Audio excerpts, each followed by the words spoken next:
अस्सलाम वालेकुम। Crime stories के साथ मैं हूं महविश सोहेल चौहान। गुजरांवाला में एक अनोखा वाकया पेश आया है जहां एक दादा ने अपने 8 साला पोते को कत्ल कर दिया है। क्या वजह बनी जानते हैं। हमारे साथ मौजूद है आमिर मजीद। अस्सलाम वालेकुम आमिर। वालेकुम अस्सलाम। आमिर, क्या वजह बनी, क्यों दादा ने अपने छोटे से पोते को कत्ल कर दिया? महविश 8 साल बच्चा है, इसका नाम मोहम्मद शुएब है। इसको इसके दादा अब्दुल रहमान ने कत्ल किया है। ये गुजरांवाला का इलाका है वांडू, वहाँ पर ये वाकया पेश आया है। और अब्दुल रहमान ने अपने पोते को क्यों कत्ल किया है, इसकी वजह ये थी कि अब्दुल रहमान कारोबार करता था, ये गाय भैंसों का कारोबार करता था। अच्छा। और इस पर 12 लाख रुपए का कर्जा था। इसने मनसूबाबंदी की कि वो अपने पोते को कत्ल कर देगा और जिसके 12 लाख रुपए देने हैं उस पर इल्ज़ाम लगा देगा। जब उस पर इल्ज़ाम लगाया जाएगा तो सेटलमेंट के तौर पर, मतलब सेटलमेंट में वो अपने पोते का खून माफ कर देगा और अच्छा। उसके वो 12 लाख रुपए भी दिए जाएंगे और वो उनसे कुछ और पैसे भी ले लेगा। अच्छा, ये वाकया कब, कैसे, कहाँ पेश आया, इस हवाले से हमारे गुजरांवाला के नुमाइंदे हैं मोहसिन खालिद, उनसे बात की है सीपीओ गुजरांवाला सरदार गियास गुल खान ने। उन्होंने बात करते हुए क्या बताया समा को, पहले ये सुन लेते हैं। नहायत अफसोसनाक ये वाक़या था थाना वांडू के एक नोहाई गांव में, जहां पे एक शुएब नामी बच्चा जो 9 साल का है, इसकी तशद्दुद शुदा लाश जो है वो बरामद हुई। इलाके के बच्चों ने वहाँ पे पहले आवाज़ें सुनी थी उस बच्चे के चीखने की। जब वो एल्डर्स को लेकर वहाँ पे गए तो वहाँ पे लाश पड़ी हुई थी। इसको डंडों से भी मारा गया था और इसके बाद छुरी के ज़रिए, किसी तेज़ धार आले के ज़रिए इसका पेट चाक किया गया था और इसकी आंतें भी बाहर आ चुकी थी। तकरीबन हॉस्पिटल ले जाते जाते उसकी डेथ हो चुकी थी। इसका वालिद जो है वो तो अली रज़ा, वो तो काम करता था गुजरांवाला में, लेकिन वहाँ पर इसके दादा ही होते थे। तो दादा ने ही रिसीव की डेड बॉडी और काफ़ी कहा जी कि पुलिस कार्रवाई करे, अमल में लाए। तमाम रात हमने काम किया, सॉर्टिंग की। वो गांव में तकरीबन 60 के करीब घर थे। उसके अलावा फिर हमने जो है वो मूवमेंट देखनी शुरू की कि उस टाइम पे किसकी मूवमेंट है। तो वहाँ पे हमें एक कैमरे में, वो नाइट विजन कैमरा लगा हुआ था, उसमें हमने देखा कि ये एक उसी शख्स के साथ जा रहा है जो दादा के साथ मिलता जुलता है। उसके बाद फिर हमने शॉर्ट लिस्ट करके रात को ही, मुश्किल काम होता है जब आप मुद्दइयों में से किसी को उठाएं, लेकिन वो फिर हमने जब दादा को किया तो वो घंटे डेढ़ में जो है वो ब्रेक हो गया। और उसने जो है, ये अब्दुल रहमान नामी जो बंदा है, इसने इंकशाफ किया कि जी मैंने जो है 2 दिन पहले ये प्लान बना लिया था। मैं 12-13 लाख का मकरूज़ था, तो मैंने सोचा कि ये एक बच्चे जो है अगर मैं इसको मार दूं तो फिर हम अपने जो मुखालफीन हैं या जिनसे पैसे लेने हैं उनको नामजद करके मैं सेटल कर लूँगा अपना स्कोर।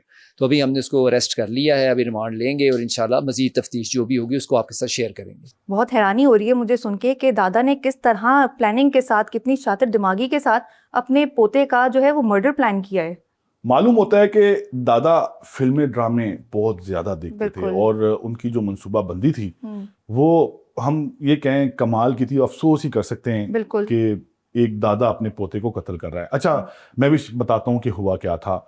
ये 6 जुलाई की रात है जब मोहम्मद शुएब अपने दादा अब्दुल रहमान के साथ दिखा अपने घर के पास से जाता हुआ। ये सेज कालर एक इलाका है, वहां पर ये वाकया पेश आया है।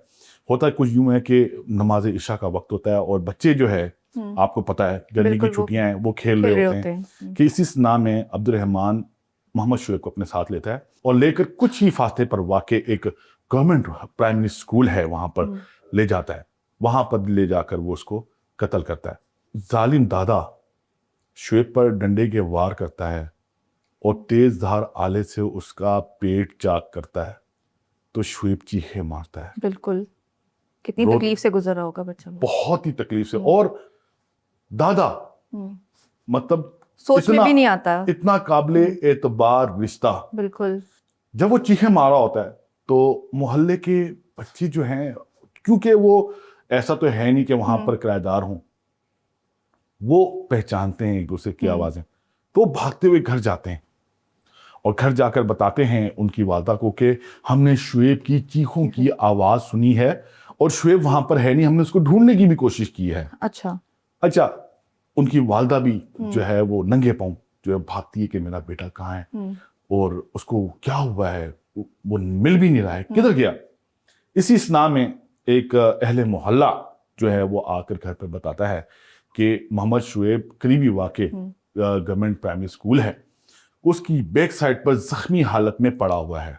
और इस पर जो है वो जो अहले मोहल्ला हैं वो और जो खानदान वाले हैं वो और बशमूल ये दादा भागते हुए जो है वो जाते हैं, वहां पर देखते हैं तो तकरीबन अध मरा होता है। अच्छा, दादा भी एक्ट करते कि जैसे उसको कुछ पता ही नहीं, जैसे उसको कुछ पता ही नहीं। अच्छा, तो फौरी तौर पर 1112 को बुलाया जाता है और THQ अस्पताल है कामों की, वहां पर इस बच्चे को मूव किया जाता है, लेकिन रास्ते में ही वो दम तोड़ जाता है। जैसे ही ये खबर इलाके में पहुंचती है, इलाके में कोहराम मच जाता है और दादा अब्दुल रहमान धाड़े मार मार के रो रहा होता है कि पुलिस को कहते हैं कि आपकी मौजूदगी में हम गैर महफूज हैं, आपके होते हुए मेरे पोते का कत्ल हो गया। पुलिस चूंकि इस तरह के मौके में बहुत ही बैकफुट पे होती है, जब इस तरह का वाकया होता है, वो भी यकीनन इंसान होते हैं, वो भी गमज़दा होते हैं, इलाका जो है वो पूरा सोगवार होता है।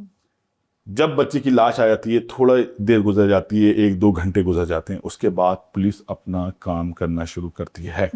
जिन बच्चों के साथ मोहम्मद शुएब खेल रहा होता है, उनसे पूछा जाता है बड़े प्यार मोहब्बत से, बेटा क्या हुआ था? तो वो बताते हैं कि हम लोग तो मामूल के मुताबिक खेल रहे थे, ईशा का वक्त था और ईशा के वक्त हमने देखा कि जो शुएब के दादा हैं वो आए, उनको लेकर अपने साथ चले गए। अच्छा, पुलिस थोड़ी सी ना मोहतात होती है, क्योंकि सबसे ज्यादा जो रोना धोना है और गम गुस्सा है वो दादा ही कर रहा होता है।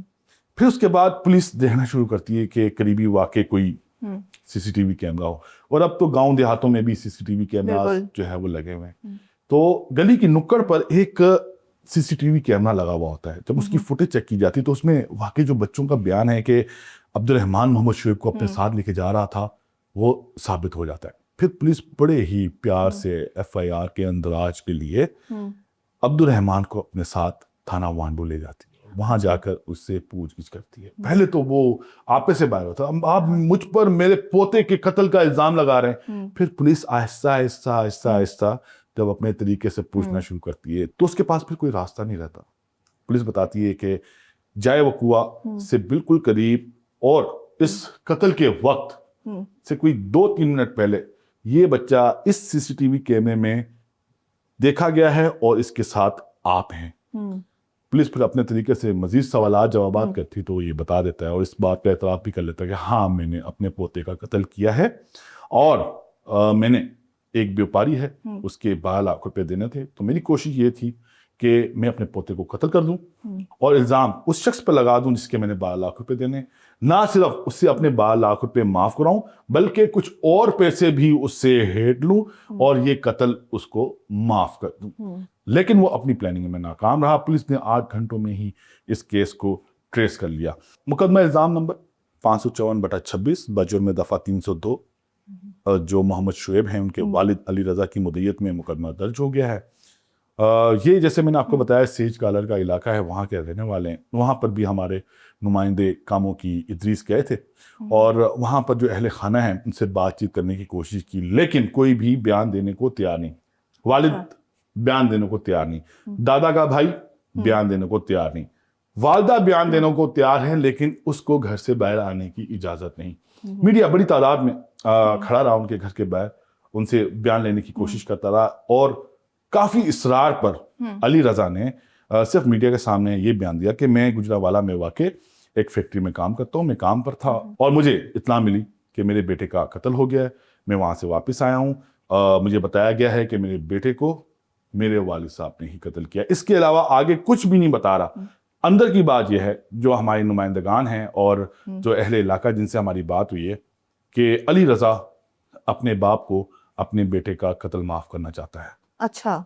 जो हमारे ज़राए हैं वो भी ये बता रहे हैं कि फैमिली के अंदर बात चल रही है कि कत्ल कर ही दिया अब्दुल रहमान ने मोहम्मद शुएब का, तो कोई बात नहीं, खैर है। अली रज़ा के 3 बच्चे हैं, पहले सबसे बड़ी बेटी थी, उसके बाद 2 बेटे थे, ये बड़ा बेटा था, तो एक बेटा तो और है, तो अब्दुल रहमान ने गलती कर दी है तो उसको माफ़ कर दिया जाए।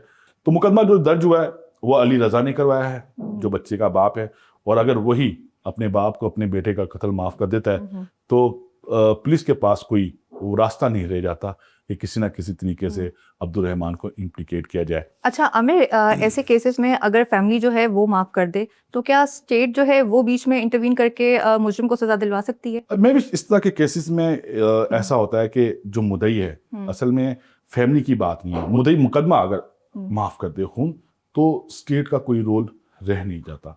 हाँ, ये हो सकता है कि इस केस का फैसला आने के बाद अगर माफ़ कर देता है अली रज़ा अपने वालिद को, तो स्टेट इस केस को टेकअप करे, दोबारा इसकी हेयरिंग हो तो हो सकता है कि मुलजिम को सजा हो सके। मुलजिम को आज पेश किया गया है अदालत में पुलिस रिमांड के लिए। आमिर, इंतहाई अफसोसनाक वाकया है। एक दादा अपने पोते को कैसे कत्ल कर सकता है, ये सुनने के बाद रिश्तों पर से एतबार जो है वो उठ गया है। लेकिन हम उम्मीद करते हैं कि कातिल को उसकी सजा ज़रूर मिलेगी। मुझे यहाँ पे दीजिए इजाज़त। अल्लाह हाफिज़।